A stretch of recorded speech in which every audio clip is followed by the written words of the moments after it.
going live on YouTube.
ओम श्री गुरुभ्यो नमः।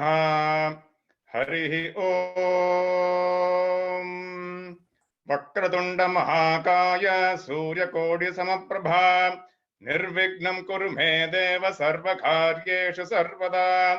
गुरुर्ब्रह्मा गुरुर्विष्णु गुरुर्देवो महेश्वरः गुरुः साक्षात् परं ब्रह्म तस्मै श्री गुरवे नमः।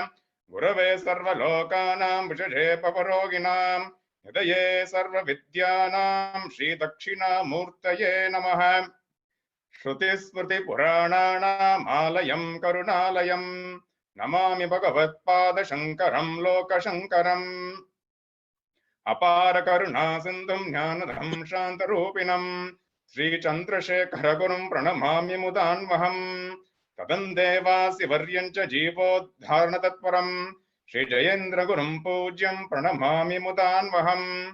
चतुर्दशवयप्राप्तं सन्न्यासं सुमहामतिम् नमामि शङ्करारम्भं श्रीविजयेन्द्रसरस्वतीं सदाशिवसमारम्भां शङ्कराचार्यमध्यमाम् अस्मदाचार्यपर्यन्तां वन्दे गुरुपरम्पराम्।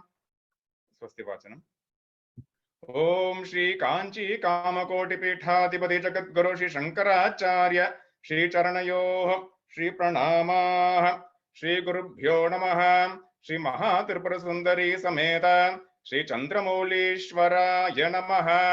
स्वस्ति श्रीमदखिल भूमंडलालंकार त्रयस्त्रिंशत्कोटि देवता सेवित श्री कामाक्षी देवी सनाथ श्रीमत् एकाम्रनाथ श्री महादेवी सनाथ श्रीहस्तिगिरिनाथ साक्षात्कार परमाधिष्ठान सत्यव्रत नामांकित कांची दिव्य क्षेत्रे शारदा मठ सुस्थितानाम् अतुलित सुदारस माधुर्य कमलासन कामिनी दम्मिल्ल संफुल्ल मल्लिका मालिका निश्चंद मकरंद जरी सौवस्तिक वाग्निगुंभ विजृंभणानंद दुंदिलित मनीषि मंडलानाम् अन्नवरदाद्वैत विद्या विनोद रसिकानाम् निरंतरालंकृतीकृत शांतिदांति भूम्नां सकल भवन चक्र प्रतिष्ठापक श्री चक्र प्रतिष्ठा विख्यात यशोलंकृतानां निखिल पाषंड षंड कंटकोत्पादनेन विशदीकृत वेद वेदांत मार्ग षण्मत प्रतिष्ठापकाचार्याणां श्रीमत् परमहंस परिव्राजकाचार्य वर्य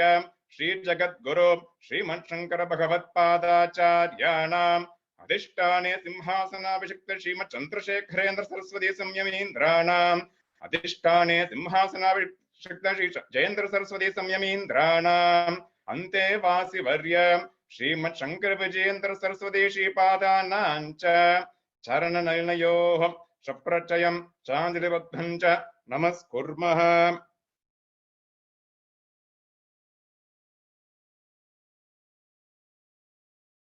Namaskaram. Shri, Kanchi Kamakoti Seva Foundation Midwest Chapter is pleased to welcome you to the next edition in the series of discourses and lectures that we have been organizing. We are pleased to have amongst us today Shri Badrinath ji and Shri Ravi ji to take us through the next lecture topic discussion on Mahabharatham. Welcome, Shri Badrinath ji, Shri Ravi ji. A word about our learned speakers today. Shri Badri ji is a student of Shri Chandrasekharendra Saraswati Vishwa Mahavidyalaya, Kanchipuram from 2002 to 2004 in a master's in business administration. He has now authored the book Jayam based on Mahabharata. He is a coach, consultant, and human resource professional with more than 18 years of experience. He has spent most of the last 2 decades interviewing, researching, and decoding various dimensions of Dharma by interacting with over 900 people across the world. During that time, he has extensively read and discussed the Ramayana, the Mahabharata, and the Vedas with various Vedic and Sanskrit scholars across India and received their multi-dimensional interpretations. The valuable findings from these discussions led him to create the Varna model, the Swadharma model, and other dharmic leadership models. Shri Badri ji believes that the short way to achieve human excellence is through internal transformation. Having seen the definite success of these models, Shri Badri ji intends to share this knowledge through the book that he's been authoring. Welcome, Shri Badri ji. We are pleased to have amongst us Shri Ravi ji.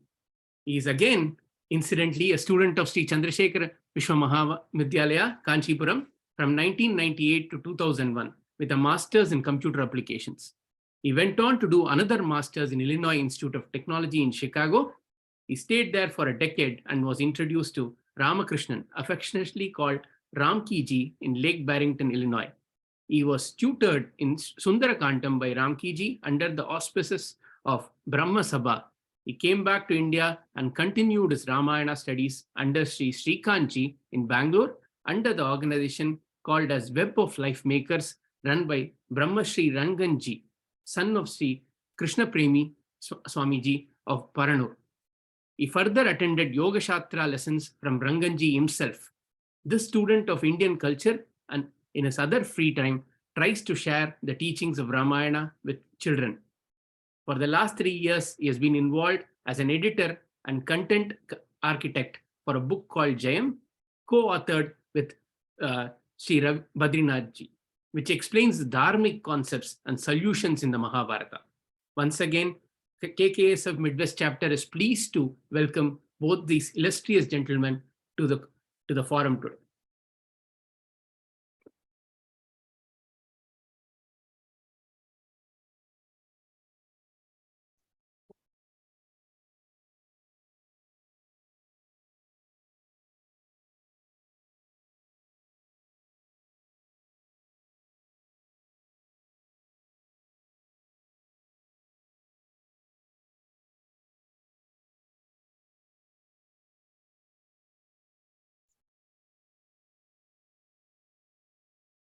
Raviji, you have to enable our audio.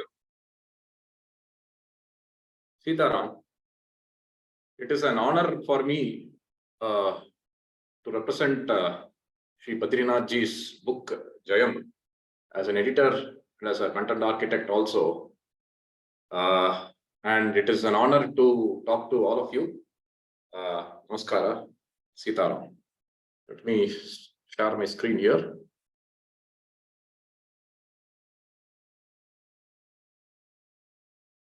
Let me know if you are able to see the screen.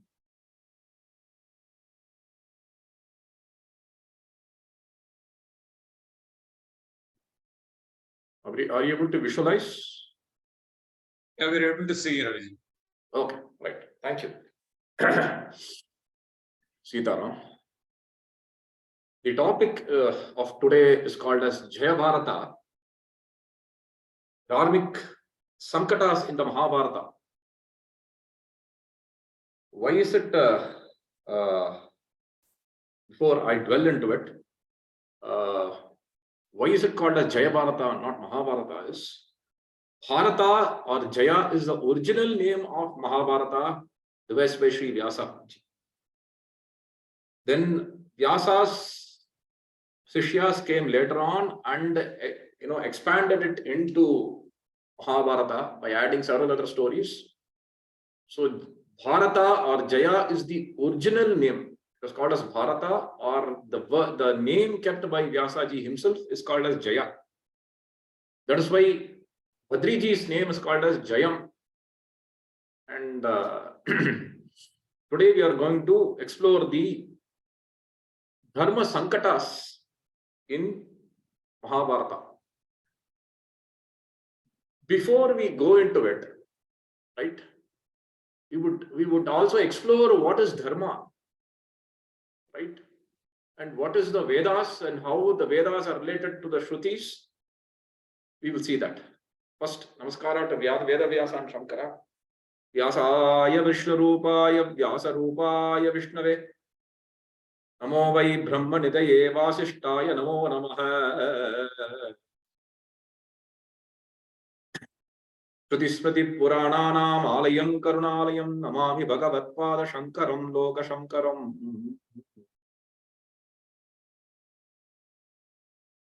Our dear Sudarshanji introduced the shloka Shrutismriti Purananam. Shruti means the Vedas. Smriti and Puranas mean Mahabharata, Ramayana, and Srimad Bhagavata and several other Puranas authored by Vyasaji. Of course, we know that Ramayana was authored by Valmiki. So, Alayam Karunalayam, one who is the repository of all the Shrutis and the Smritis, I bow down to him. Namami Bhagavat Padam, I bow down to see Namami Bhagavat Padacharya. Shankaram Loka Shankaram. So this word is very interesting. Shankaram. Shankara means one who does good. Loka Shankaram, one who does good to the world. There are two. Why there are two? Very interestingly, if you see the definition of dharma, by the rishis, yataha abhyudayaha nishreyasa siddhihi sadharmaha.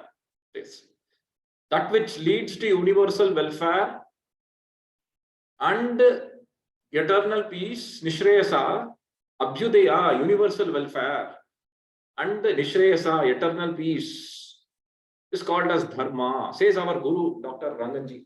That is the definition. Similarly, we see these two words, Shankaram, Loka Shankaram. Shankara here, we can say that Shankara means nishreyasa, and Loka Shankara means abhyudaya, Loka Shankaram, that which we do to the world. So these two are the eyes of the Vedas. So Shankara, Nishreyasa means Atma Vidya. Loka Shankara means, generally we say it as Dharma. The word Dharma has come to mean Abhyudaya. So henceforth I will use the word Dharma for Abhyudaya, or social service, or social welfare, or universal welfare. These are all the words that are used for Dharma. So Shruti and Smriti, the core of Shruti and Smriti, why they have come to why they have come here, and why they offer obeisances to Bhagavad Padacharya is because of these two terms, which is actually Dharma and Atma Vidya. So what do these Shruti contain?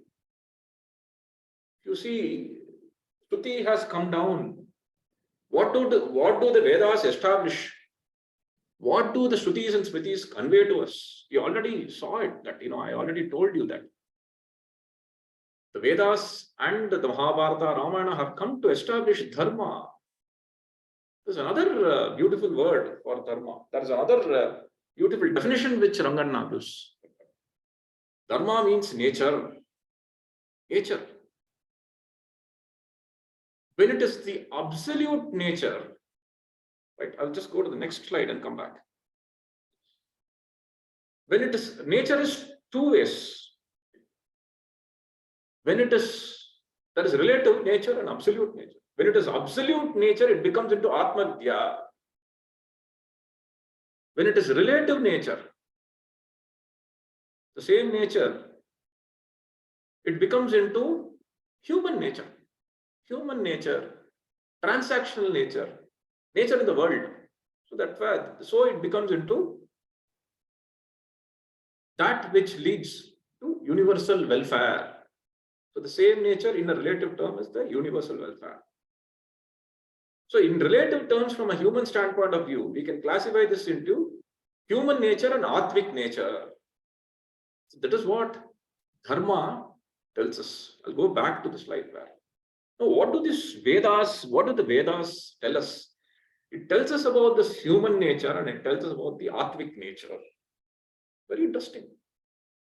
Does it tell about human nature? Because when I open the Vedas, I see the extolling of the Devas.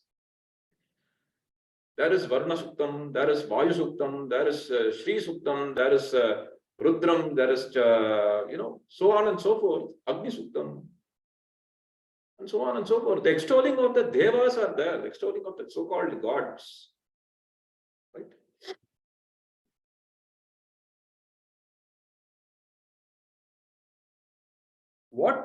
Then the question comes, who are these Devas, the Vedas?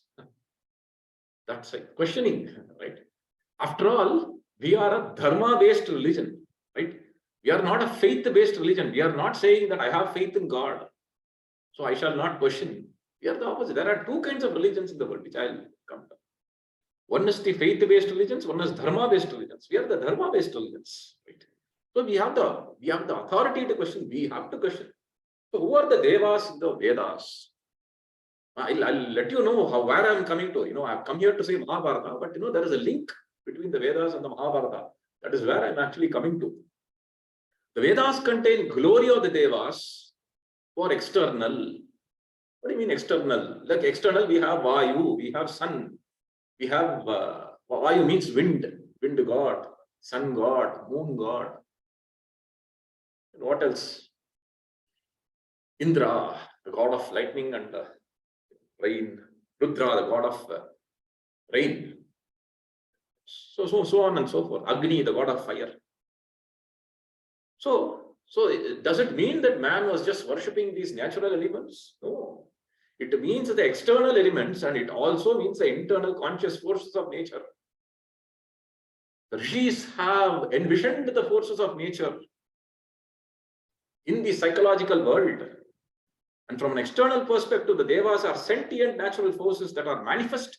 From an internal perspective, the Devas are the psychic representation of such positive conscious forces that are manifest in the psychological world. What about the unmanifest forces? That unmanifest forces are the ones that goes into the Atmic sphere. These are the very interesting things in the Vedas. Interestingly, the book, What is Dharma, written by Rangana, it actually talks about that the Vedas are the forces that bridge between the material Prakriti and the absolute consciousness. There is a bridge that bridges it. The Vedas and not even the Vedas, the Devas, The Devas are the ones who are in that particular realm. And that particular realm is being grasped by the Rishis. Those who are able to grasp that particular realm, it takes an exuberant amount of mental purity to grasp that particular realm. And this is what we get it as the Veda mantras. The Devas are extolled as Veda mantras. And inside the Veda mantras are contained the Devas themselves. So saying, let me go to the next one. Why is our dharma? Why is the dharma that are told in the Vedas? They're called as Sanatana. And so we are called as Sanatana Dharma. Sanatana means universal, eternal, and so on, existing from far long, age old. So many definitions. Eternal. Why is it eternal? Everybody says our religion is eternal. Right? It is eternal because the Atma is eternal. The Dharma extolled as the Atma is eternal. The Dharma as extolled as human values is eternal. Simple reason. Why are we eternal religion? Sanatana. Because the human values are eternal in nature.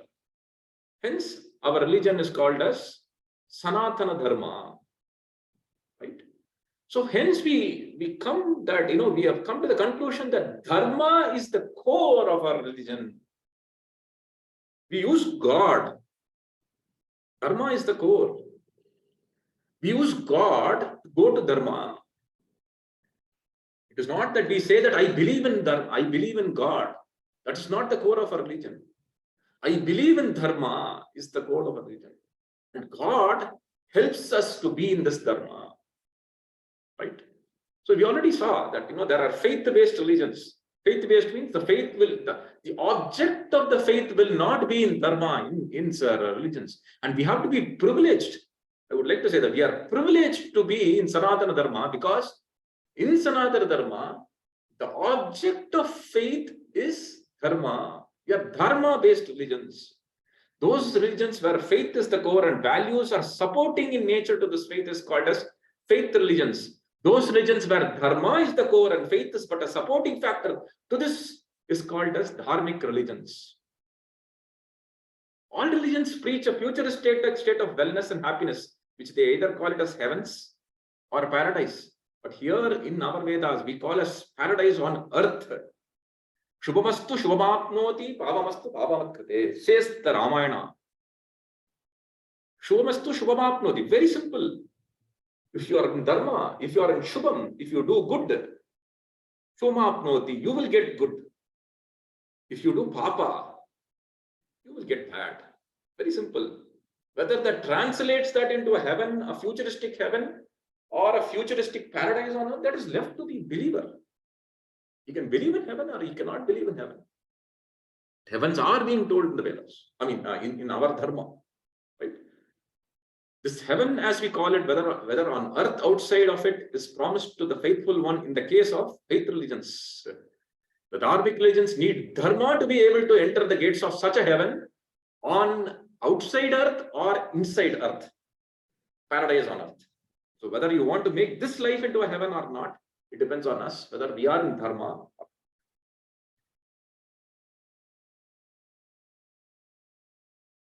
So saying,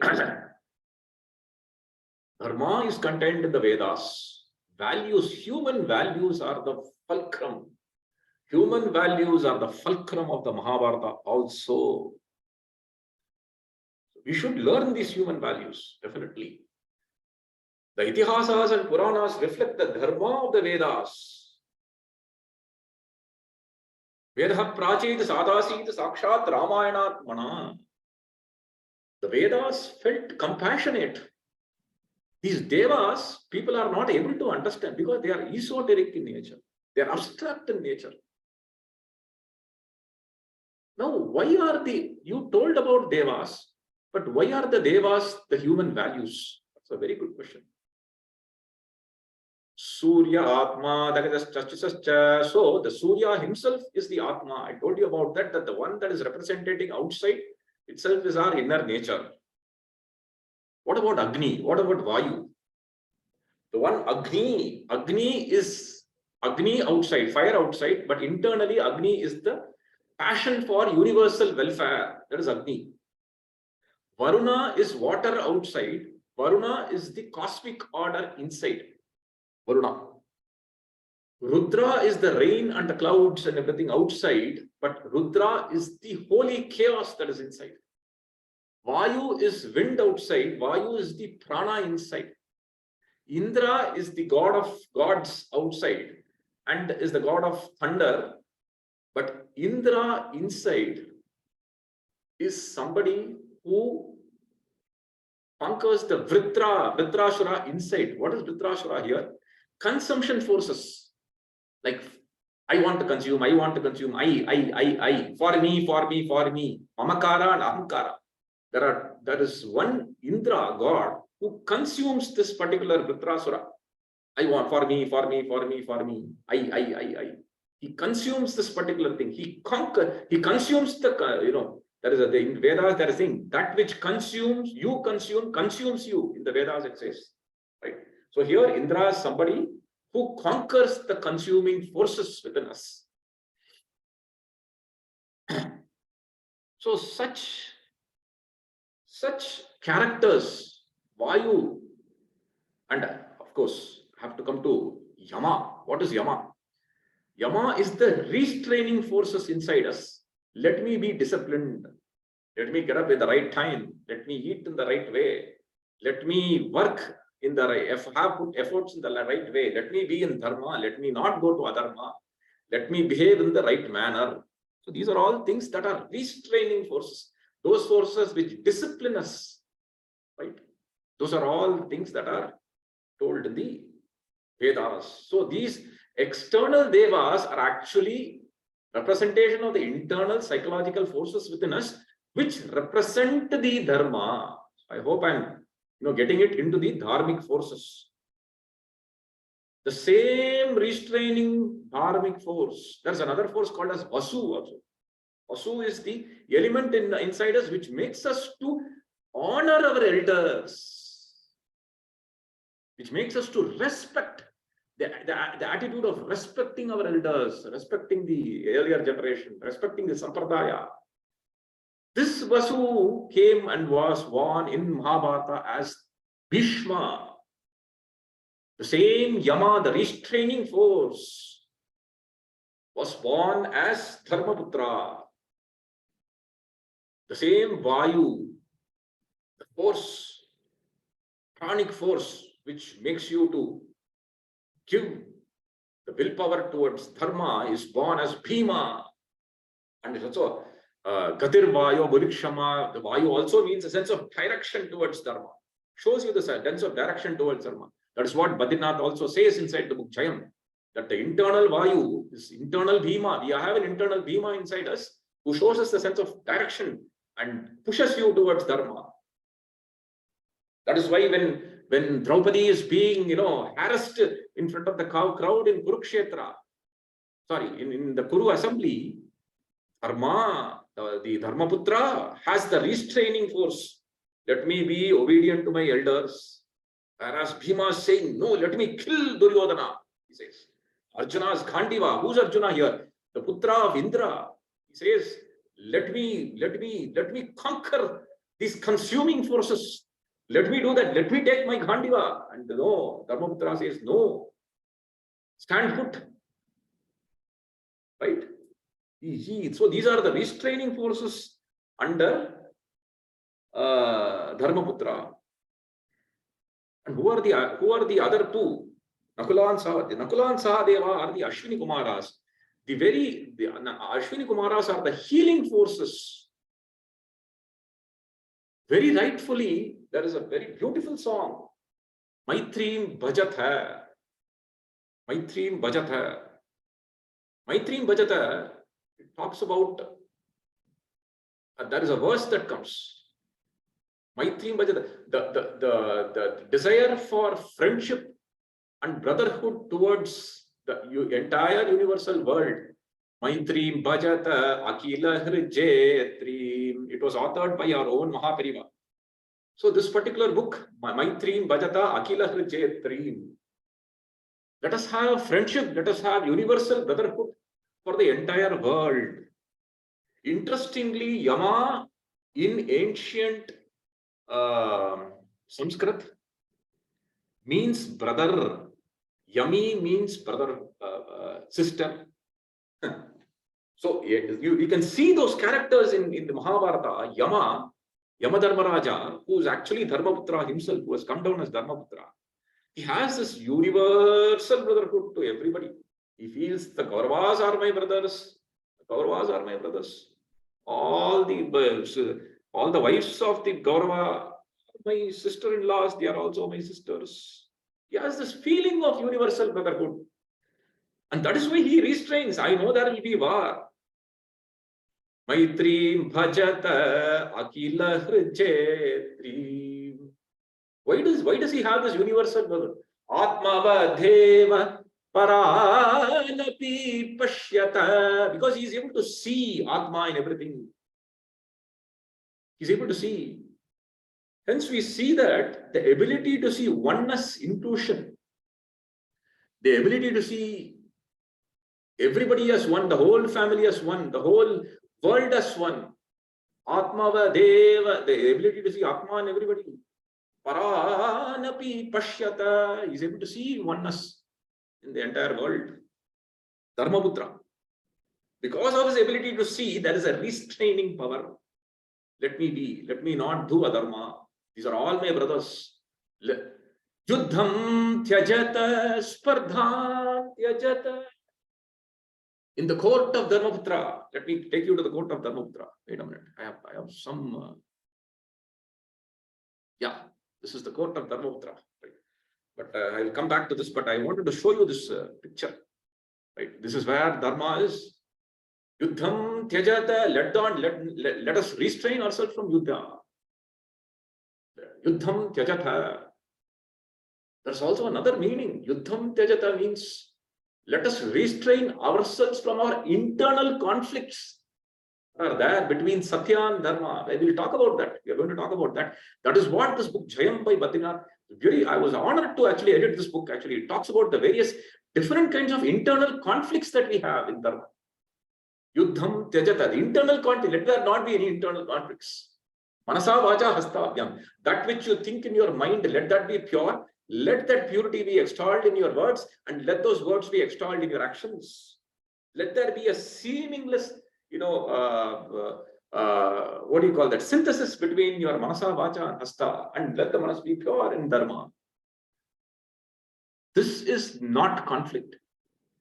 There might not be conflict outside, but several human beings, entire humanity, if I might state, a very noble gentleman was born in Chennai. His name was great philosopher J. Krishnamurti. He says the entire humanity is in internal conflict. This internal conflict is being depicted by the Mahabharata. Yuddham Tyajata, Spardham Tyajata. Let me not be superior. I am superior to you. You are superior to me. So says Dharmaputra. He stops in these two things. He stops Bhima and Arjuna. Interestingly, these are all gunas. I understand these are all gunas. But interestingly, Shri Badrinath in his book also, he says that these are gunas. Of course, he takes these. I would like to get the source. He takes this from Dr. Ranganji's lectures, Dr. Shri Krishna Prema Swamigal's lectures, and everywhere he takes them. He's inspired by all of them. But he quotes them in the book Jayam, that he says that these are all, it is adharma also. It is also adharma. This same gunas can also become adharma. That is what we are going to see. That is the Dharma Sankata. Listening to elders is what Dharmaputra does. He stops these forces, these divine forces of Vayu and Indra standing next to him. So you have to see it in the eyes of the Vedas also. Right? They are standing next to him. They want to conquer their enemies. They want to smash their heads. But he says, no, you stand. Let us be respectful towards the Dhritarashtra. Respectful. What kind of a respect? Let us be obedient. Restraining power of Yama is there in Dharmaputra.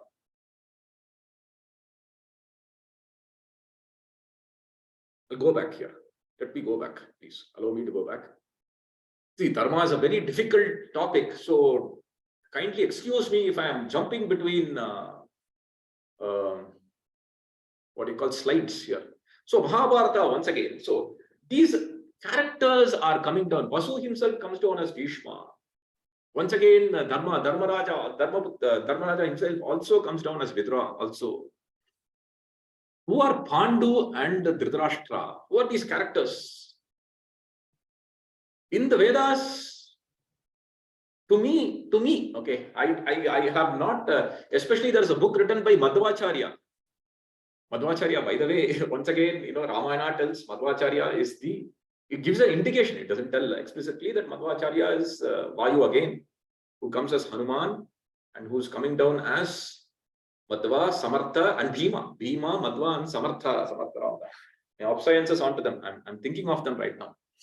Okay, right. Let us come to the topic. Madhvacharya tells about Mahabharata Tattvartha. That's a book written by Madhvacharya.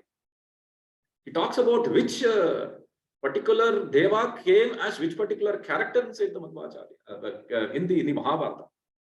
Right? To me, it appears very hard. I'm sorry, but I have not read this particular book, Mahabharata Tattvartham. But to me, Pandu is Diti, Aditi, and Dhritarashtra is Diti. Why? Pandu. Pandu is somebody who always sees the whole world as an inclusive world. Once again, let me jump here. Inclusion. Okay. Dharmaputra and Dharishta. It's a very I've said Dharmaputra versus Dhritarashtra. You can also say it as Pandu versus Dhritarashtra also. The Dharmaputra had that same kind of mindset also. So Pandu had this inclusive mindset, and inclusive mindset comes from a Advaita Bhava. I'm not saying Advaita Siddhanta, I'm talking about an Advaita Bhava. Okay? Where there is no the Bhava, incidentally Shankara himself says that let the Bhava be Advaita, let Vyavaharka be Dvaita. So what is Advaita Bhava? The Bhava of looking at the entire world as indivisible. What is indivisible? Indivisible means Aditi. Diti means divisible. In a very simple terms, it means from a very lower angle, it means indivisible means whole world, there is no difference between my son. The whole world is all one family. That is the indivisible nature. Titi, my family, your family, my family, your family, my family, your family. That is the seeds of a divisional mind. And this is what is ignorance. Ignorance. And to me, these are all, it is ignorance to see the whole world as divisible particles. It is ignorance. And hence, it seems to me that probably that is why Dhritarashtra was blind. This blindness is due to the fact of a diti, divisible portion, ignorance. So he needed even to see, you can see that how Sanjaya in that photo where Sanjaya is showing him the entire Mahabharata war, and Sanjaya is given this Divya Jnanena Samyukto Bhavanto Vaikshno. The Divya Drishti is being given by Vyasa, Sanjaya. I wanted to say Divya Drishti, but I got it as Divya Jnanena Samyukto Bhavanto Vaishnava. That is, that is a verse written in Vaishnava Samhita by Shri Krishna Premiyanna. He says, but let me tell you, because those are related. Divya Jnanena Samyukto Bhavanto Vaishnavattama. One who is able to see the world through Divya Jnana Bhavanto Vaishnavattama. He himself is a Vaishnava. What does it mean? The one who sees the entire world as his own family, as his own kith and kin, as his own friends. Maitri, Bhava, Bhajata. Everybody is your friend. That alone is the Divya Jnana or Divya Drishti. And that alone can give you the Veda Drishti also. Very simple. Very simple. How to get Veda Drishti? How to get the Devas into our homes? We can do Yajna, we can do Parayana, Vedas. Yes, definitely. But what is the other thing that we can do? We can get this Bhava inside us, the Veda Bhava and Dharma Bhava inside us. That whole world is but one. This is the Bhava of the Vedas. This is the Bhava that is why this contextualization of the since it is very esoteric in nature, Atma Bhavam, Atmava Deva Parati Pashyata says Mahapariva. Since it is very esoteric in nature, we need the Mahabharata, we need Dharmaputra, we need Pandu to get this Bhava. Yuddham Tyajata Spardham. Spardham means let us not have any ego warfare. I am superior to you, you are superior to me. Just because my religion is superior to your religion. That's also the biggest problem today. My religion is superior. Why am the root cause of this problem is Veda Bhava. Religions are based, fundamentally the core religion is based on God. Faith religions are based on God. Whereas Dharmic religion is based on Dharma. There is no two dharmas. There is only one dharma. Can you say in our country robbing a bank is bad? In your country robbing a bank is okay? You can't say that. In my country killing an innocent man is bad. Your country killing an innocent man is good. You cannot say that. So real Advaita Bhava is established only by Dharma. So since Advaita Bhava is established only by Dharma, real Dharmic religions are the root cause of this Aditi, or the root cause of this oneness of, civilization. You're getting at the entire thing. So any God-based, faith-based religion will be the cause of ignorance. My God, your God. My book, your book.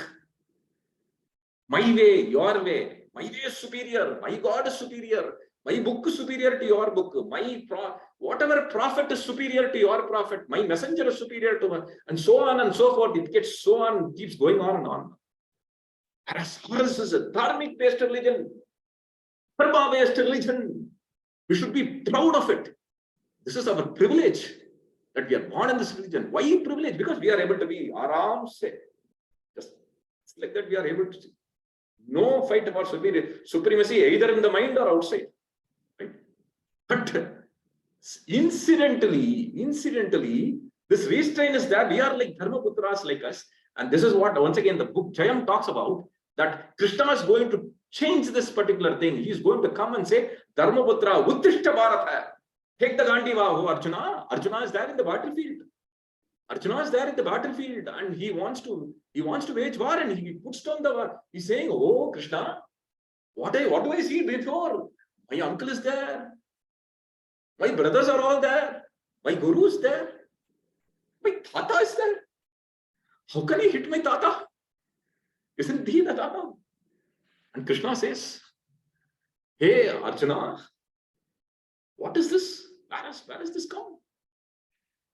He's putting family dharma. This is exactly what this lecture is going to talk about.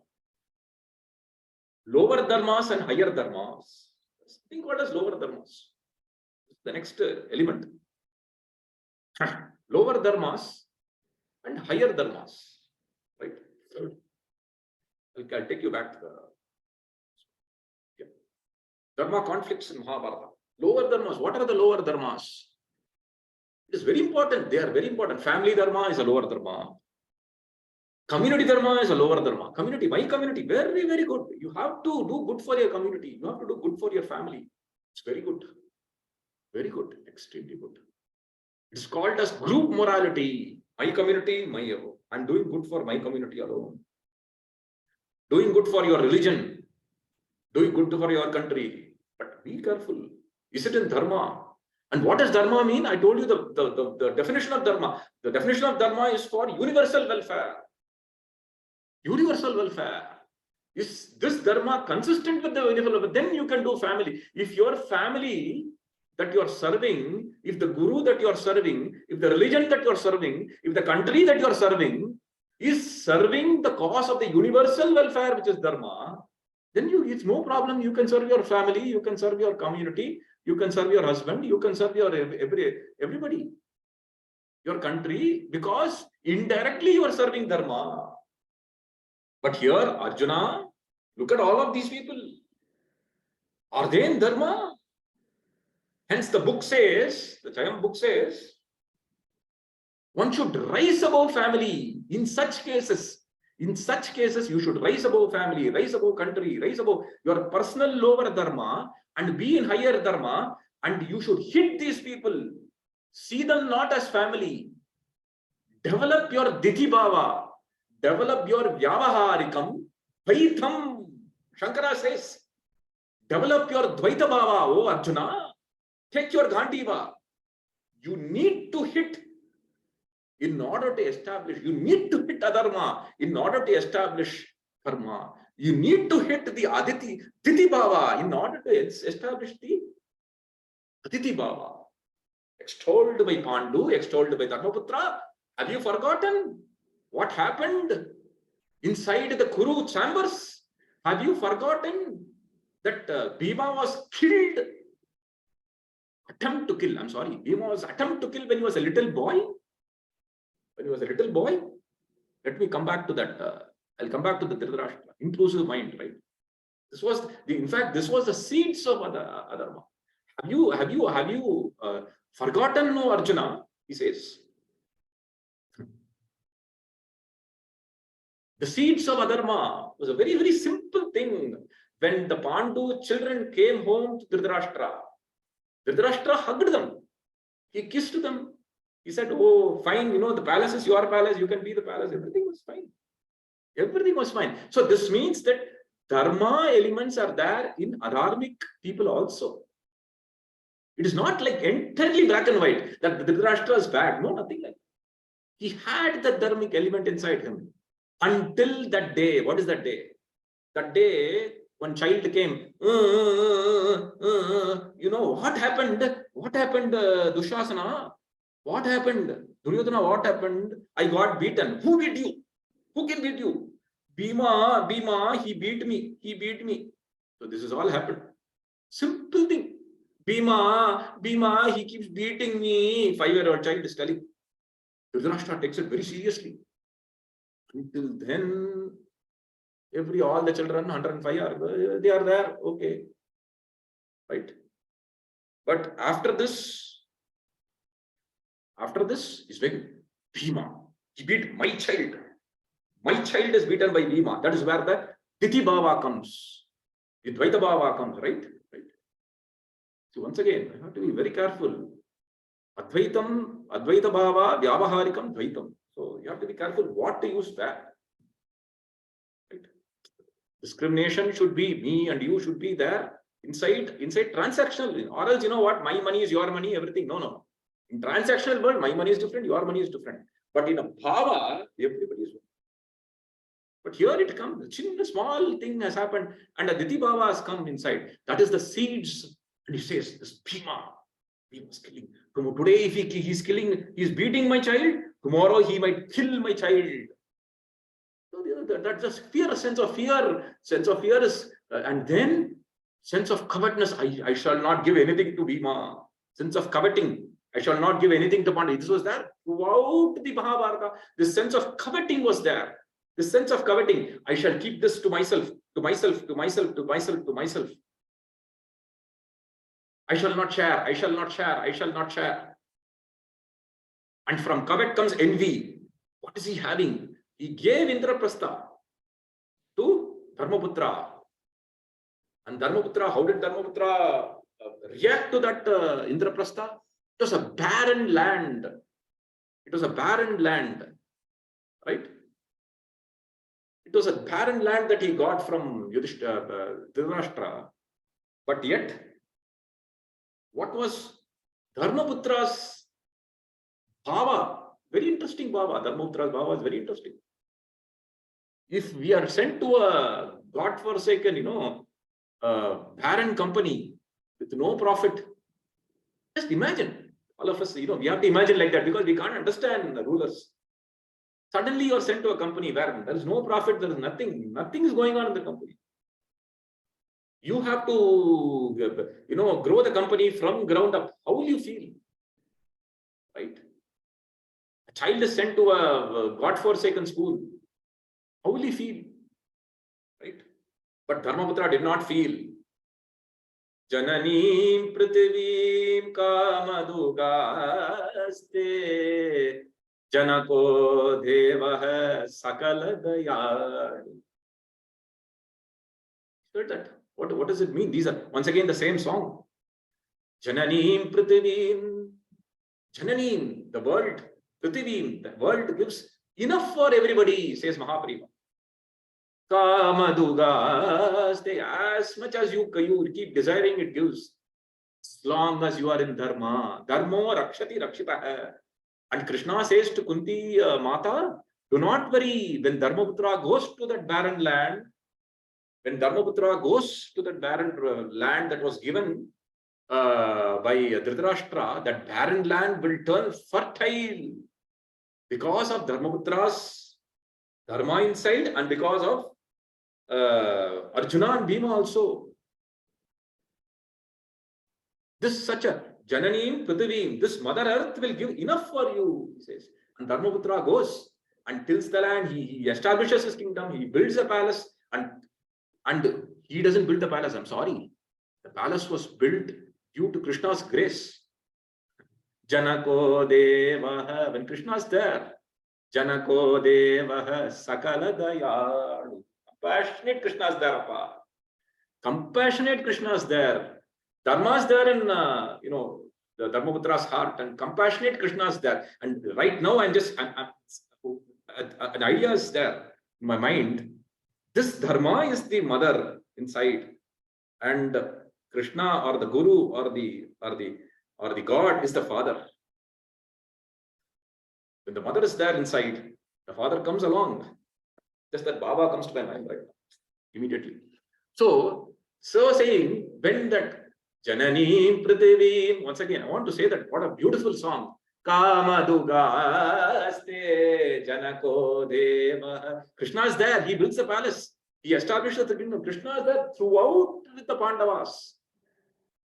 In this whole journey, Janako Deva Sakala Dayadu.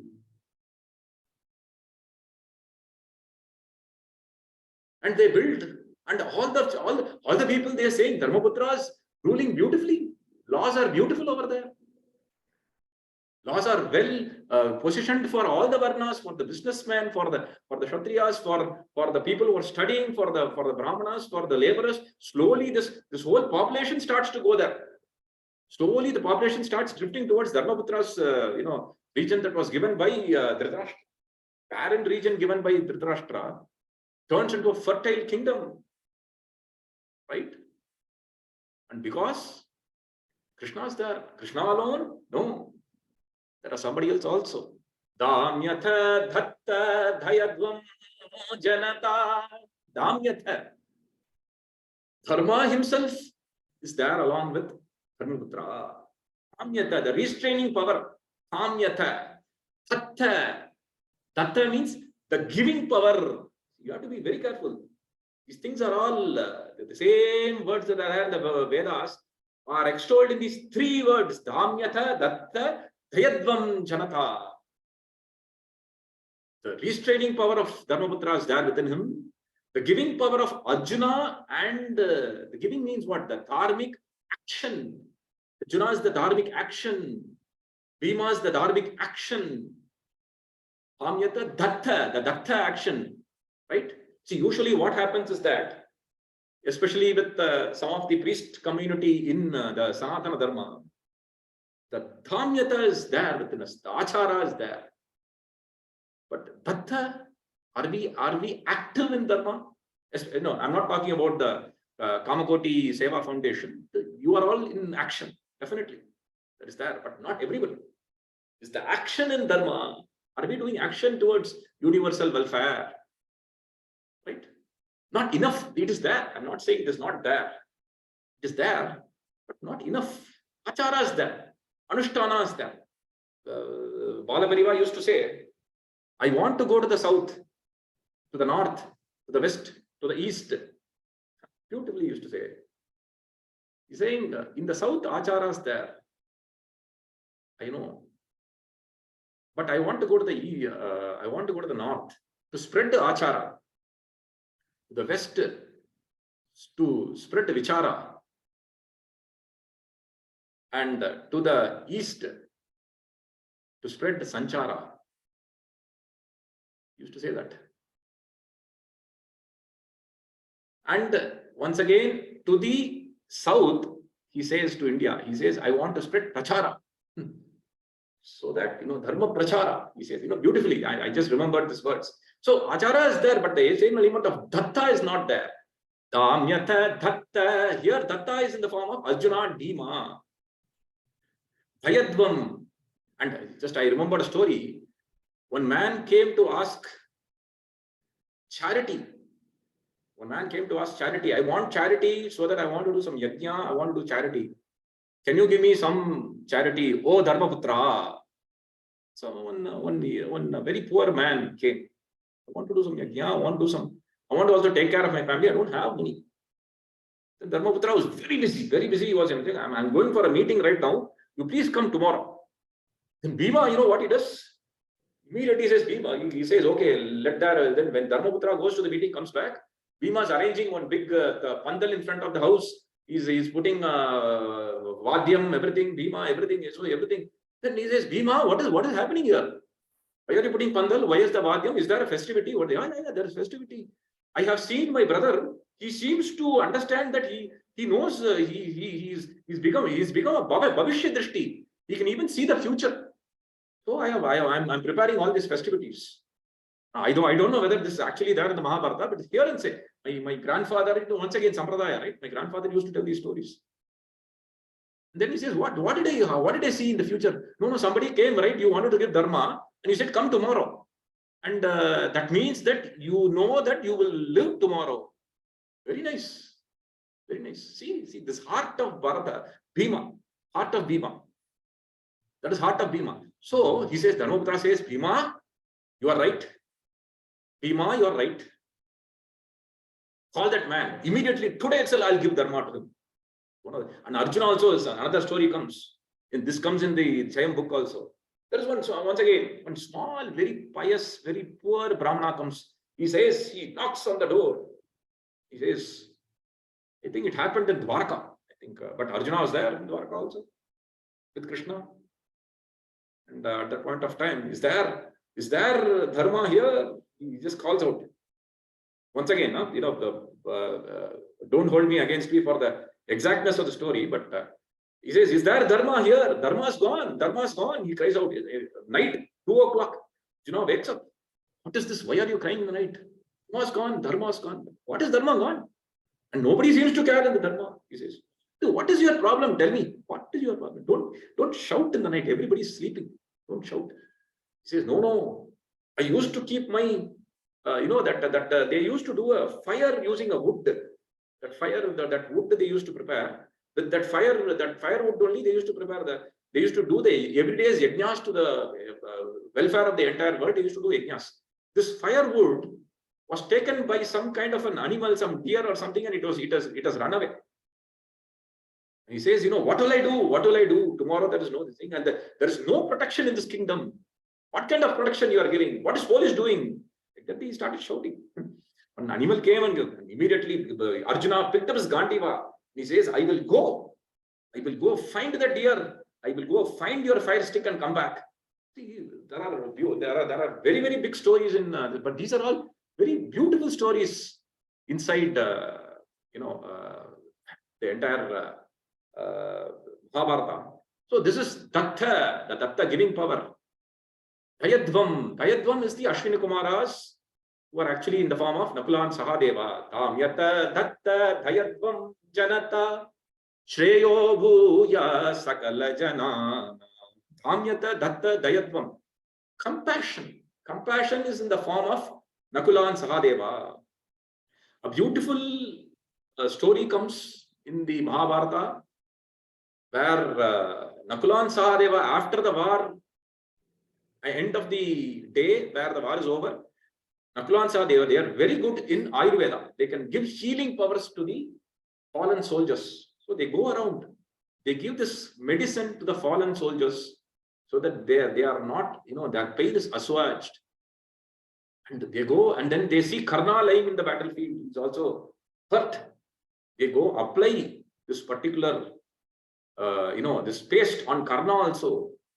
This is Dhaya, compassion. Dhamyata, Datta, Dhaya. These three things are there with him, Dharmaputra. So hence, the whole kingdom flourishes. The whole kingdom flourishes. So that is what I'd like to say.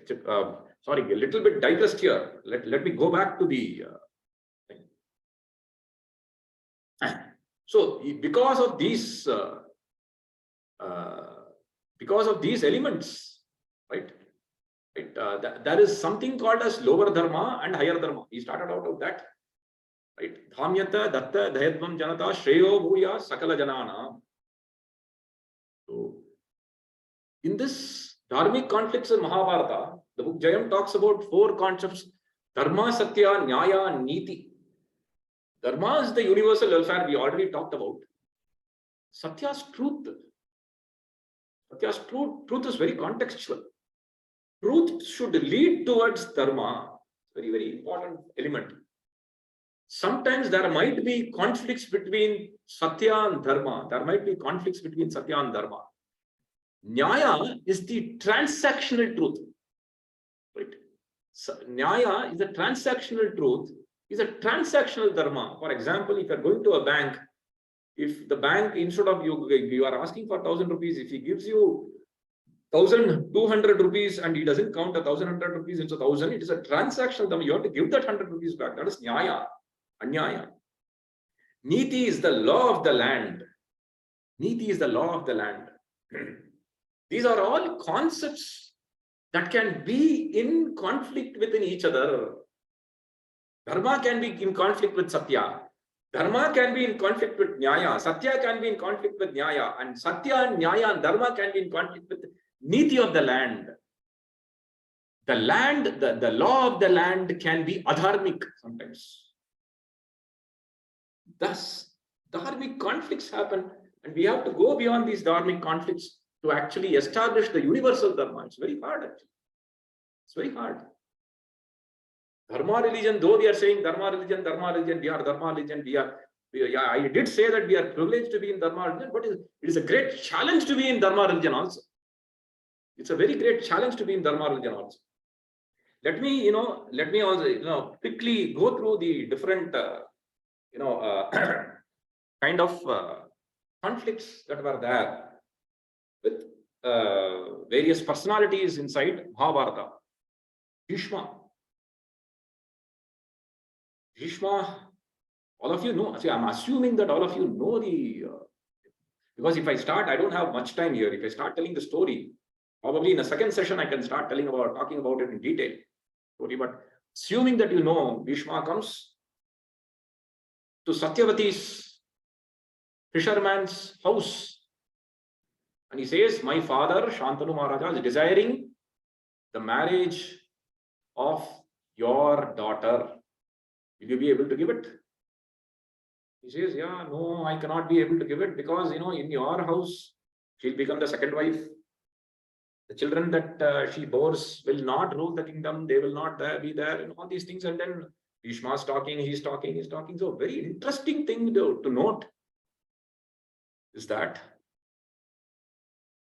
Bhishma immediately is not telling like, I am the prince of this kingdom, I am ordering you. He's not telling like that. They are talking about dharmic matters. Just imagine, I would like to take your attention to the Turkish Empire. One of the prince loved a princess. The princess, the minister of that area, he goes, same question. He says, my prince is loving your daughter.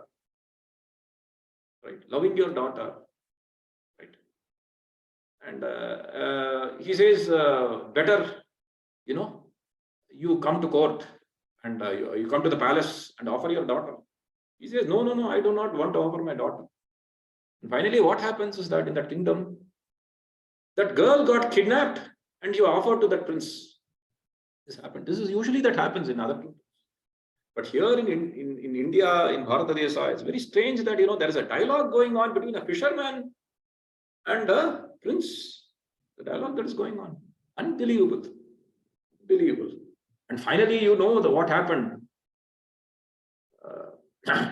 We know that, and by the way, he gives a big vow. He gives and he says, I will sacrifice my kingdom and my youth. I will remain a brahmacharya forever. Right? I'll sacrifice my kingdom. And so saying, he sacrifices for his father. Right? In another instance, in another empire, another story comes where the father, is desiring. The father is desiring the wife of the. He's in a very prominent position. I don't want to say that, but he's a wife of his son. And he takes the wife of the son. I don't even want to talk about these kind of incidents. But here, look at the nobility of Bhishma. Son, since he's Vasu's embodiment, right? And I already told you, Vasu means extolling, respecting elders and everything. He sacrifices himself for the elders' desires. And he says that I will remain a bachelor and I will not take the kingdom. He sacrifices the kingdom. He sacrifices youth. He sacrifices his everything, right? But the same Bhishma, we are to Dharma Sankata, right? Same Bhishma, in the name of Sampradaya, because when he becomes a grandfather, he becomes uncle, he wants to search for daughter-in-law for Vichitravirya, right? And the so he goes to a kingdom, and it was the sampradaya of Kshatriya sampradaya to wage war, and it's called as Rakshasa Vivaham. And he goes and he abducts 3 maidens and he comes. Strangely, one of the maidens is not, willing for this marriage, but he knows this only after abducting and gets him into the kingdom. So this is the whole story behind it. The whole story behind it. So, but the same Bhishma who gave so much prominence to dialogue in the fisherman area, in this particular case, he forgot to get into a dialogue with these 3 women and ask them whether they are okay to come along with him. And he does this out of his respect for Sampradaya. In Sampradaya, all the kings before used to go and abduct and come, and so I am abducting and coming. So this is where sometimes there is Shastra says get into a dialogue, Shastra says get into a Dharma Vichara. But Sampradaya, sometimes you need to think. We need to think whether we need to respect Sampradaya, no doubt about it. But Sampradaya means that which is a cultural in the tradition, in the family, or something like that. It should be seen with the eyes of the Shastras. So there is a conflict here. He commits a mistake. Same Bhishma commits a mistake and gets that woman, and the woman comes as a curse upon him, and then she comes as Amba, and then we know the entire thing, and she's reborn and she continues to kill him back. You know that. Same with we already talked about Dharmaputra and Dirishta's inclusive mind and divisional mind. We already talked about that. Dharmaputra and Rama. Dharmaputra and Rama. Right. To obey elders is a grand trait. It comes from Bhishma in the family for Dharmaputra. And he also, by his own nature, Dharmaputra is always in restraint. Let me be obedient. Obedience is a restraining force, is a force of Yama himself. Is a restraining force. Respect is also a restraining force. You respect your elders is a restraining force. When the elders call them for a game of dice, gambling is adharma. Dharmaputra knows about it. Gambling is adharma. Everybody knows about it. Yet Dharmaputra walks into the palace of the Gurus to gamble. Out of respect for the king, out of respect for the elders, out of respect for his uncle. Obedience. He doesn't gamble once, he gambles twice. That is the tragedy. So much of obedience. We have to learn from Dharmaputra, no doubt. You have to learn from Dharmaputra. Not only his obedience, the same Draupadi who talks about whether it is adharma, she gives that whole pralamba in the entire Kuru court about how everybody is silent, and Dharmaputra exposes that silence as adharma. She talks so much about dharma. She is also silently following. This is once again told in the book as Draupadi's pliancy. Why was Draupadi pliant? Why didn't Draupadi, the same Draupadi, entire Mahabharata, she is telling, oh Dharmaputra, you did wrong, you did wrong, you did wrong. Why didn't she say that, Dharmaputra, do not do wrong, do not go? She was also obedient. So these are conditions, contexts. This is not something that the Vedas can cover in entirety. Vedas can give the gist, but Puranas like Mahabharata can cover these dharmic conflicts, these contextual conflicts. Draupadi was silent. Was only Draupadi silent? The same Bhima who said that I will break, Duryodhana's thighs, he was also silently coming behind. The same Arjuna was also silently coming behind. Finally, they sacrificed everything for obedience to elders. Obedience to elders. Is it right? Is it right? Yes, obedience to elders is right. But did he see the people inside the kingdom? Did he see how much of hard work has gone to establish that barren land into a kingdom? How much of God's grace has gone into it? How much of Krishna's help has gone into it? And what about the people? Isn't he answerable to the people? This is the universal dharma that that is being talked about.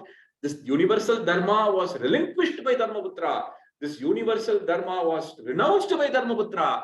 This universal dharma was left by Dharmaputra to go and play this game of dice for the sake of obedience to elders. A lower dharma goes to a higher dharma. A lower dharma, the higher dharma loses to a lower dharma.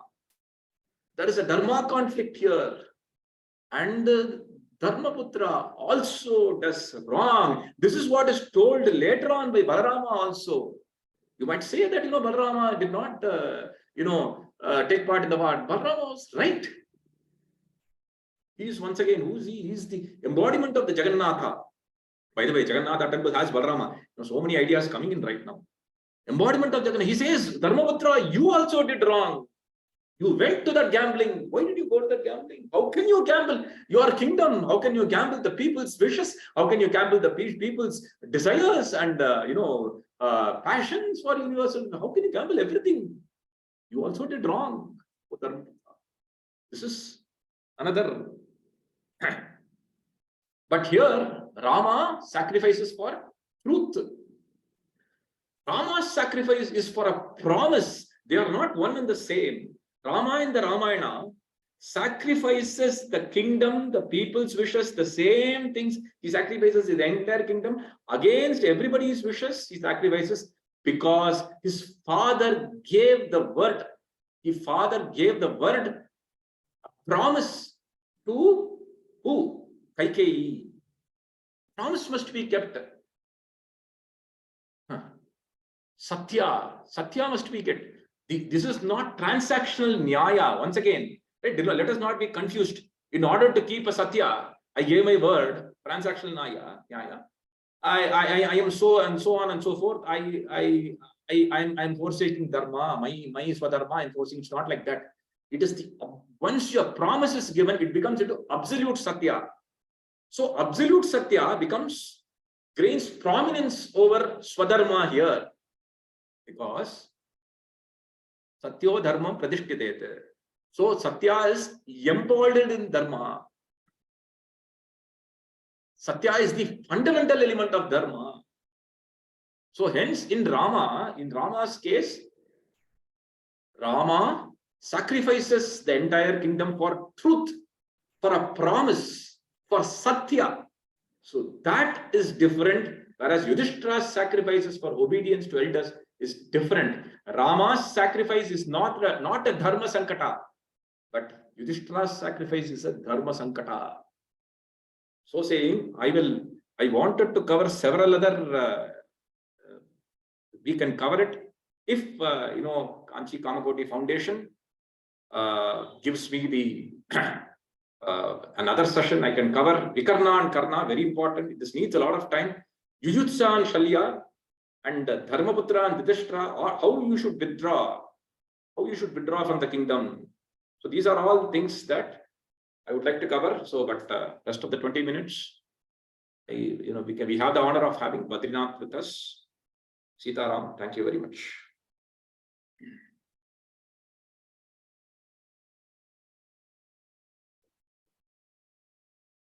Sudarshan ji, please, you can take over. Badrinath ji.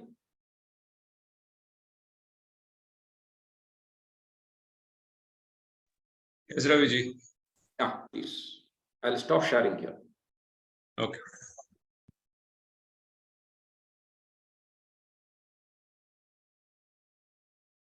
Namaste, everyone.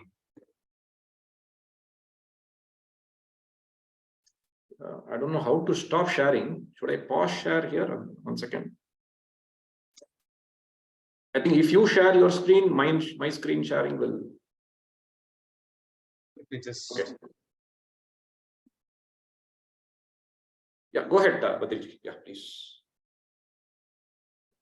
Let's see whether if you sharing your screen. Sudarshan ji, can you help us out? Namaste, Badrinath. Like if you start sharing, it should. Okay. Yeah, please start sharing. Okay, I've just shared it. Just let me know once you're able to see it.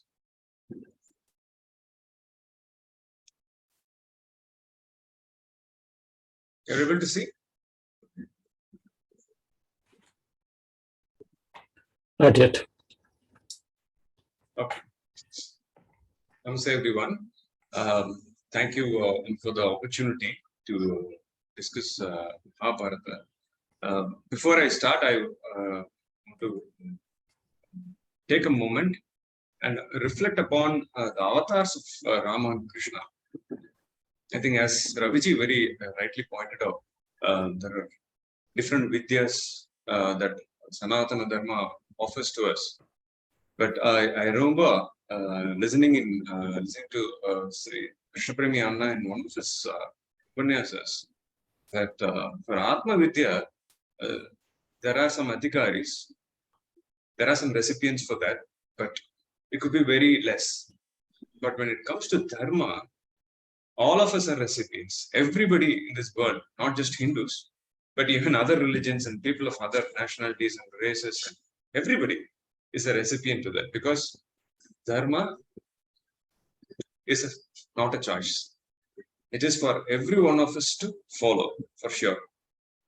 And before I start, I want to thank probably, I want to send my gratitude to the avatar Rama and Krishna, because without Ramayana and Mahabharata, I think we would have, this particular civilization, the Hindu Dharma, the Sanatana Dharma that we have today, would have not survived. Without them showing us the way to live, nothing would have been possible. Without them, we would never know what is Dharma, what is that we should do, what is that we should not do. So with that, I thank them first. I send my obeisance to them, and then I start my discussion. From my observation, I've seen that there are three types of Vidya Shastras can be classified into. One, of course, as Raviji was also saying, is Atma Vidya. Right? We have the whole of Upanishads. Bhagavad Gita even translates into an Upanishad, as our ancestors say. Our Gurnathas also keep telling us that Bhagavad Gita is the fifth Upanishad. Then we have the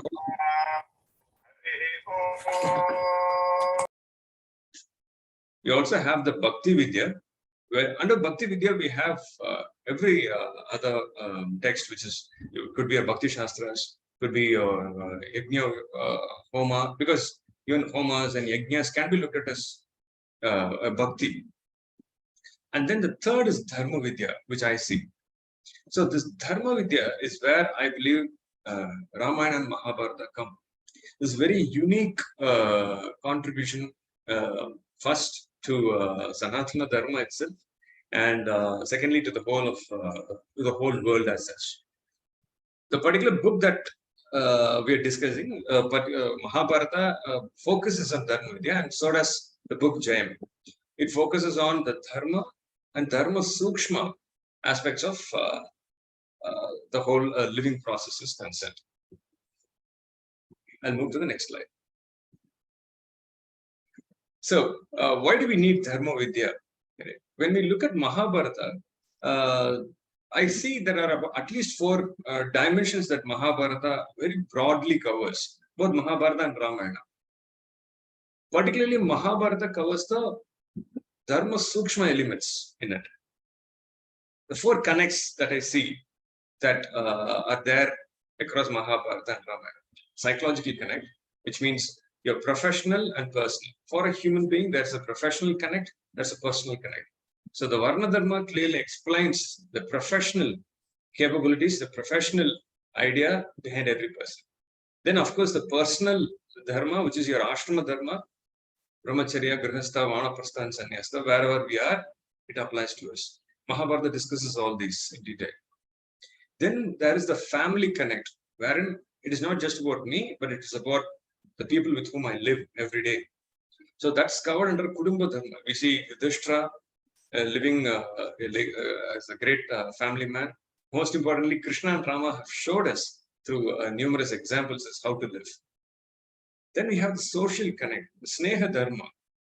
Krishna's life is filled with Sneha Dharma, be it with the Gopikas, be it with Uddhava, be it with Kushela, or even in the case of Dharmaputra as well. He has so many friends. He has so many, even his own people, he treated them like friends.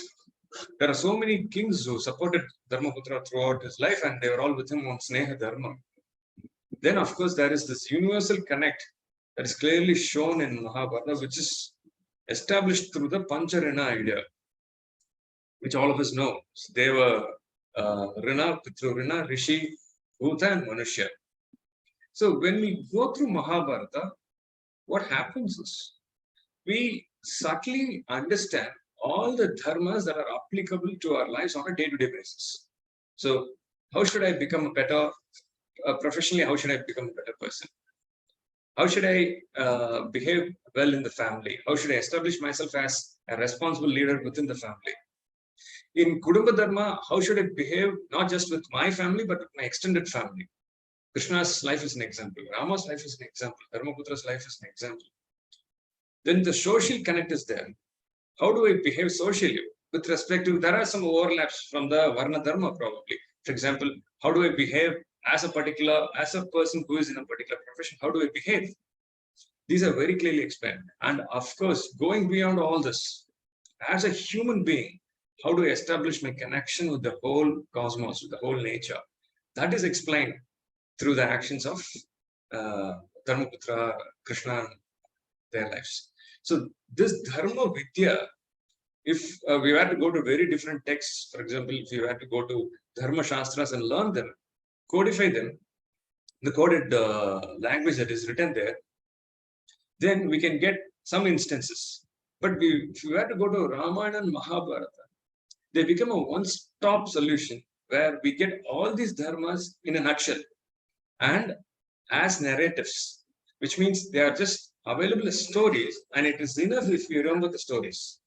As long as we remember the stories, we will understand the dharma. Why? Because when you keep playing the stories in our mind, for every person, a clear understanding of that particular dharma will be born based on the life experience that they are going through.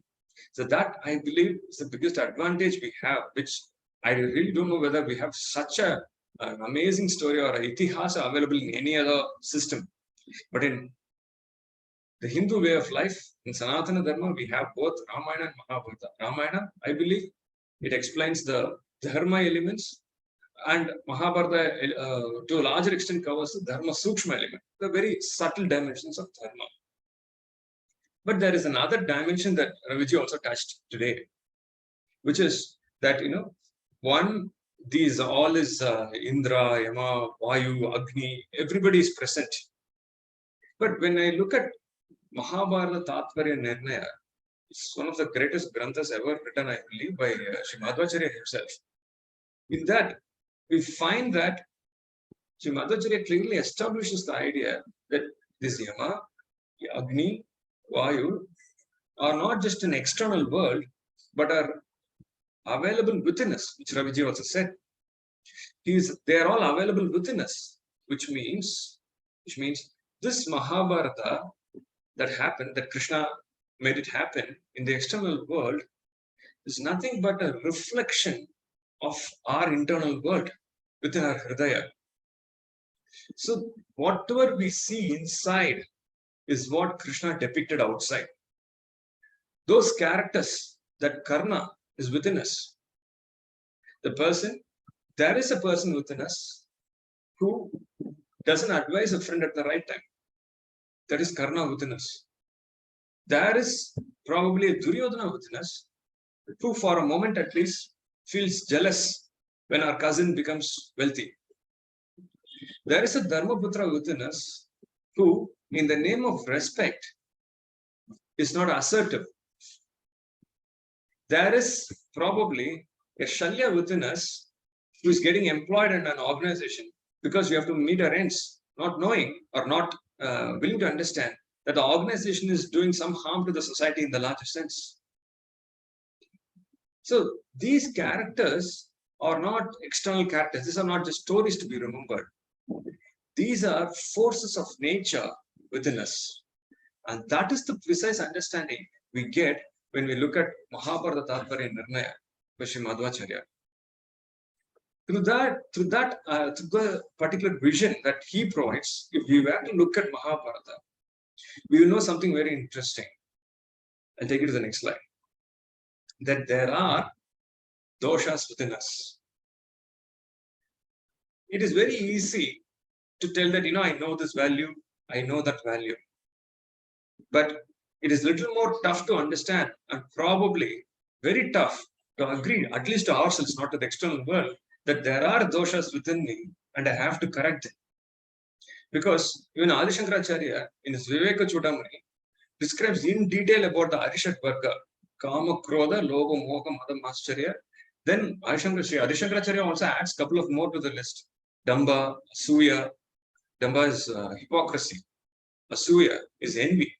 Then, of course, most importantly, is Ahankara and Mamakara, the ego components. It is very important for all of us to go through this.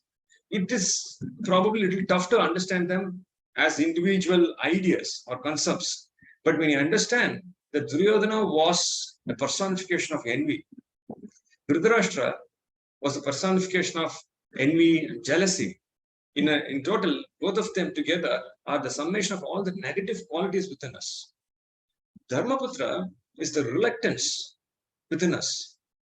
Arjuna is also the inaction within us.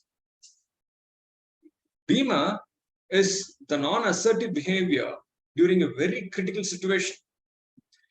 So, when we look at Mahabharata as something that is happening within us in our everyday life, in our everyday decisions, the way we are as a person, the way we are interacting with our family, with our external family, with the society, in the office, in the business, and at the society and the universe at large, then we understand that Mahabharata is not a story to be read, but is a series of lessons and themes that can be understood and applied to ourselves, so that we can remove these doshas from us layer by layer through Guru Kripa, of course. So, as I said, the Pandavas are within us. The Mahabharata is already happening within us. It is happening every day. It is not happening one day. Every day there is a Mahabharata happening. Every day there is a Ramayana happening within us. So the Krishna is also within us. The Rama is also within us. Who is Krishna? Krishna is the divine free will within us. It is very clearly ascertained that when Dharmaputra listened to Krishna, he always won.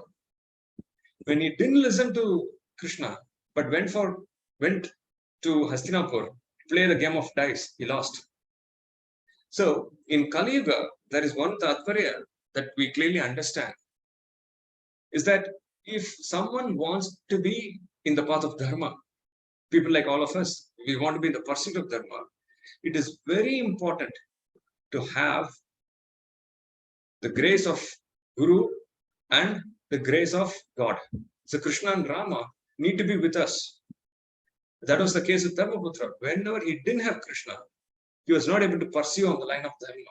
Whenever he had Krishna, he was able to pursue on the line of Dharma. He was able to go, because whenever he had a doubt, the divine free will within us guides us very clearly. This is the direction you're supposed to go. Arjuna was guided by Krishna. We got the Bhagavad Gita. So it is very important to take that guidance within us. And we can say, oh, God is not with me. We can say all that. No, He's always there residing within us. And if we were to listen, silence ourselves a little, and then when we are in a conflict, if we were to listen a little deeply into our minds, we'll see that our Krishna within us is speaking to us. It's very clear, it's visible to people. And I've interviewed exhaustively with a lot of people, entrepreneurs, politicians, a host of people who are employed, people who are creators. They say that whenever they have a dharma conflict, when they're able to silence their mind and then relax and sit and think, they say that a clear guidance comes from within. It is there. It's just that sometimes we ignore it. At times we squarely refute it because it is not in line with what we want to happen for us. But if we can do that, if we can listen to our Krishna, if we can listen to our Rama within us, then things progress for us. I want to probably talk about 3 important instances from Mahabharata and close this. close my part of the discussion. One of the things that we clearly see in Mahabharata is that Krishna took all the effort to get Indraprastha for the Pandavas.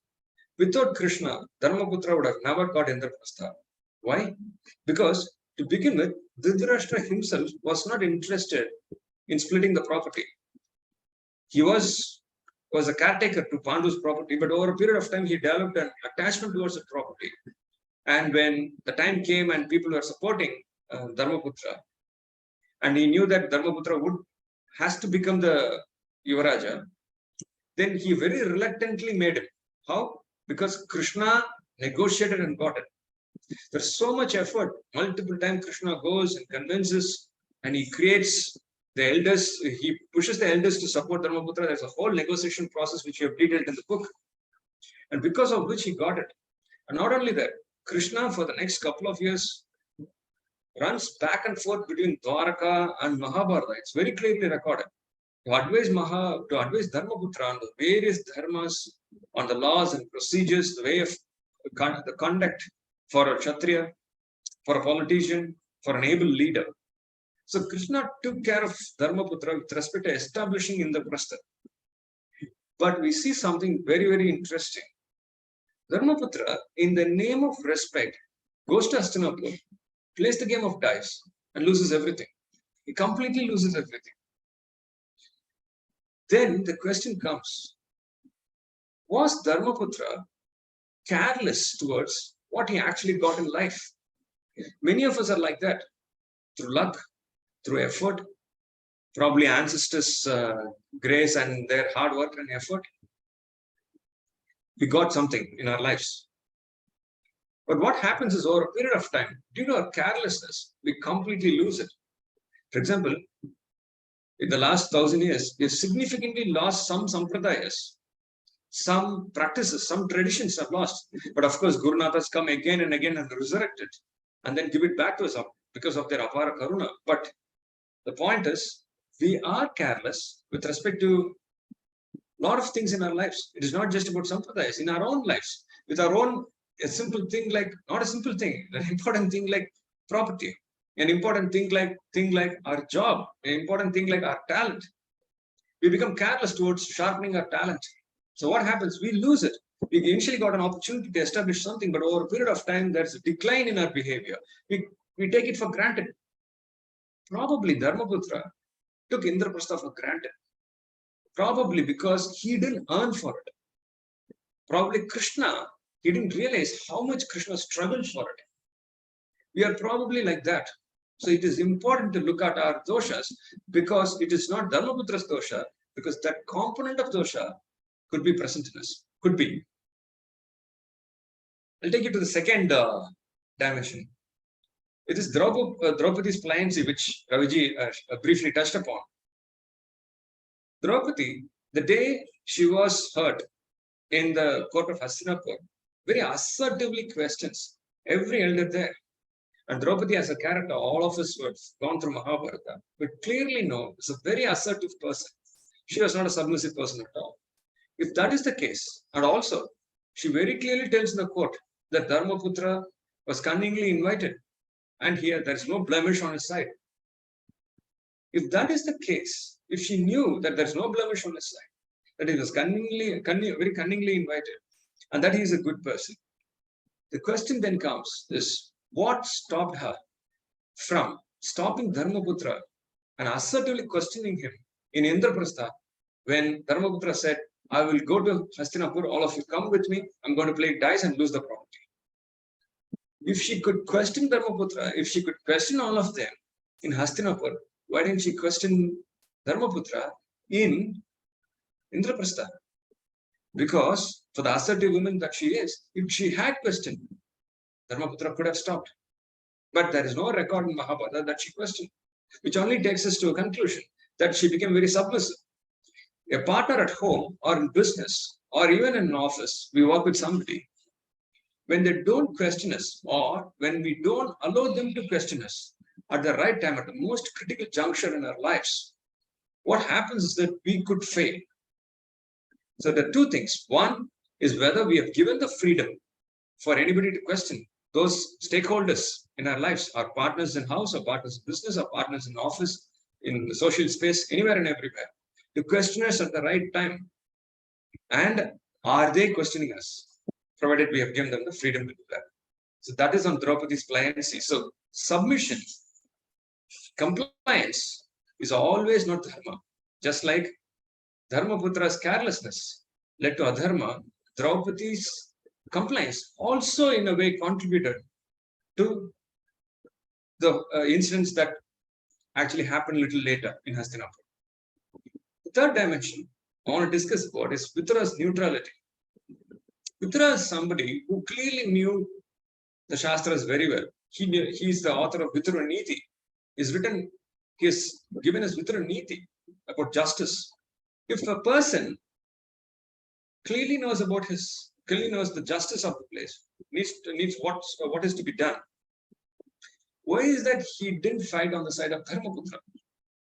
There was clearly a reluctance. He wanted to play neutral. Many of us are like this. For example, when in a very critical situation within our own groups, within our own family, when we clearly know there's a dharma on the side of the younger person, probably the elders are not dharmic at the time.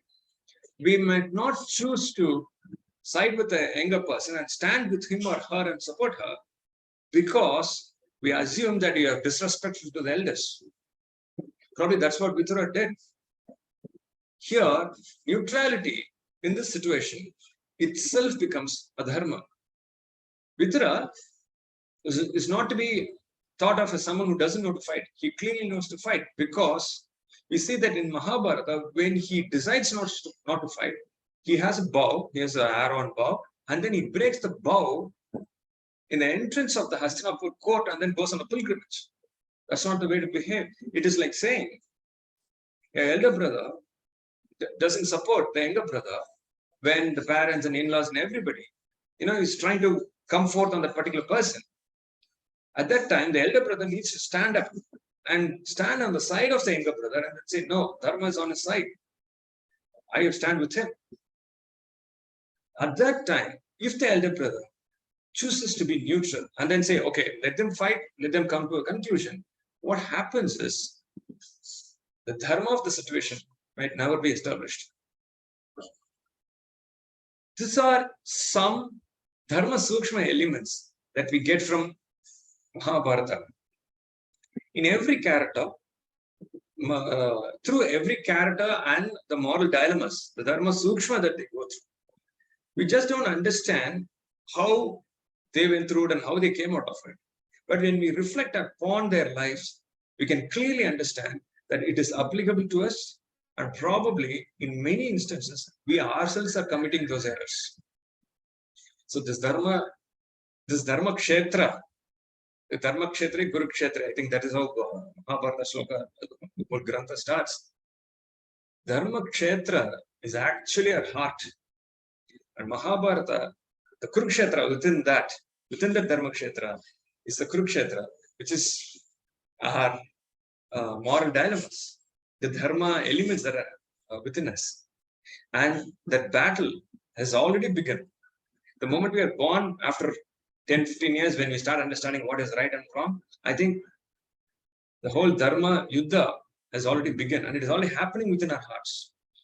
Through Ramayana, through Mahabharata, we can look at our own lives and then reflect upon those characters and understand how these characters, these Shaktis, Vayu Shakti, Arjuna, Draupadi are within us and how they are playing out. Who is in trouble now? Is Bhima is in trouble? Is Dharmaputra in trouble? Is our Draupadi affected? Is our Arjuna not taking enough action? Are you not listening to our Krishna? Are we thinking that going very submissive is the right decision now? Or not taking a stand? Is our Vithura suffering? Are we not taking a stand with our friend who is actually suffering? So these are the questions that Mahabharata and Ramayana leaves us with. And I always believe the best Shastra is the one that is not the one that gives you solutions for everything, but leaves us with the best questions and interesting frameworks. And I sincerely believe from my discussions of the Guru Kripa, those wonderful people with whom I had the opportunity of discussing Mahabharata and Rama in the last 15 years. I can tell you very confidently that Dharma and Dharma Sukshma can be very clearly understood through Mahabharata and Ramayana.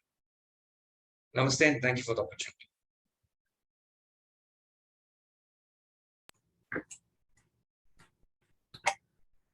Namaste. Atyanta dhanyavadaha. Thank you very much, Badriji and Ravishankar ji, for a wonderful exposition for the last over 90 minutes, taking us through, walking us through, starting from a very basic fundamental question on what the Sanatana Dharma is, with Ravishankar firmly establishing that at the root of our Sanatana Dharma is the dharmic aspect of it, establishing that very clearly. I really like the way Ravishankar explained the examples to say that how Dharma is universal. I think that was really made for our children to understand. It's such a simple explanation. And then drawing parallels with Mahapariva's Maitrim Bhajata composition and dissecting, analyzing each and every word, and drawing parallel to all the characters in Mahabharata and explaining their behavior, and giving us a bit of a taste of how they did what they did.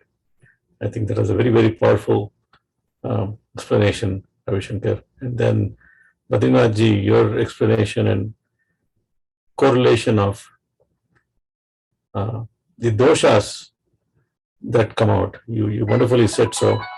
We have a Mahabharata element in us, and you said we have a Ramayana element in us. We have a Draupadi element in us. There is a Vithura element in us. There is a Dharmaputra element in us. I think that is again such a powerful eye opener that we don't realize, but I think it's a very nice awakening. The Sukshma Dharma part of it is also a very nice eye opener. And on behalf of KKSF, extremely grateful to both of you for sharing your vidvat, for sharing your thoughts. Obviously, you're both very, very well read, well coached, well tutored by Ranganji and Shri Anna and others, and sharing those insights with us. I know both of you are very busy professionals as well, and most importantly, this is India time, early morning prime time for you. So sacrificing that time, we have other commitments too, waiting for you. So we really are extremely grateful to you. That this should come closely on the heels of Vyasa Puja, Vyasa Purnami. It's again a Gurunada blessing. Like you said, we need a Gurunada to come and show us the light every now and then. So it looks like this is one such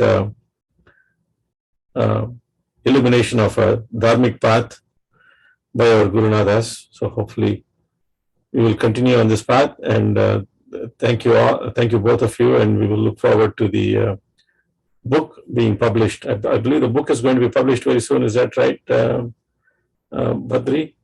Or is it? It is in the final stages, so it is expected soon. Great. And which website would it be available, Badri? Where would we? It will be available in Amazon, Raviji. Okay, and it's called Bharatham, right? It's called Jayam. Jayam. Okay. Sorry, Jayam. Okay, very good. And then we'll look for your publication hopefully very soon. And on behalf of KKSF, again, I'd like to thank you both, and we will hopefully have an opportunity to further hear out your explanations more in a detailed session at another point. We have our sincere prayers for Acharyas to bless us with that opportunity one more time. Thank you both. Have a wonderful rest of the day. And I'm sure all our KKS's viewers and devotees join us in expressing our gratitude to both of you. Jai Jai Shankara, Ravishankara.